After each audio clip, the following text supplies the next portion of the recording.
My name's Victoria Holcomb. I'm CEO of Regulate to Accumulate. Today I would like to talk to you about subsidisation. Subsidisation is a word that was brought to my attention a few years ago. I was reminded that I lived in a subsidised accommodation and that I should be grateful. Now that is the case. I'm very grateful for the time that I spent in the council property because my son was disabled. I had a young daughter and we needed it. At one time I fostered a young girl as well. So yes, I appreciate living in the council property and the way I was treated by neighbours, which may I remind you was a lot better than when I was living around people with a lot of money. So I'm personally standing up for people who are living in subsidised properties because I feel they've been exempt from the climate change agreement.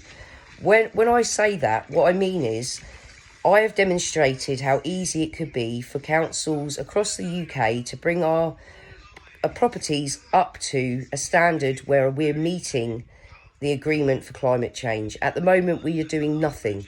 Council properties could easily have water-saving shower heads, water-saving tap heads, a bag in the toilet to save water, a space heater for pensioners, so they only have to heat one room. These things are what I would believe to be under subsidisation. The windows, for example, that let heat out. These are things that councils are half responsible for. Subsidisation means they have half the responsibility and I have half the responsibility.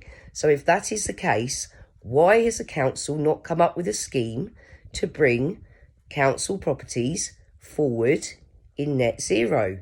It's like we've forgotten. Because we came out of the EU doesn't mean that climate change doesn't exist. Doesn't mean that our coastlines aren't eroding. That's a big wake-up call. Jellyfish that haven't previously been in our oceans are here now. Anyone seen a man of war recently? Do you know what that is?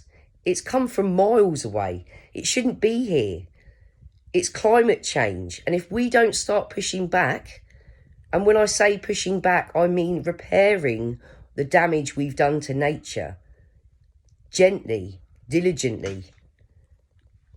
We haven't got time to leave this planet. We're not educated enough. The only answer is to push back on nature, repair our coral reefs, and move forward with climate change. Everybody knows it's the way forward. Why is nobody taking action? The UK can do better than this. Thank you. Goodbye.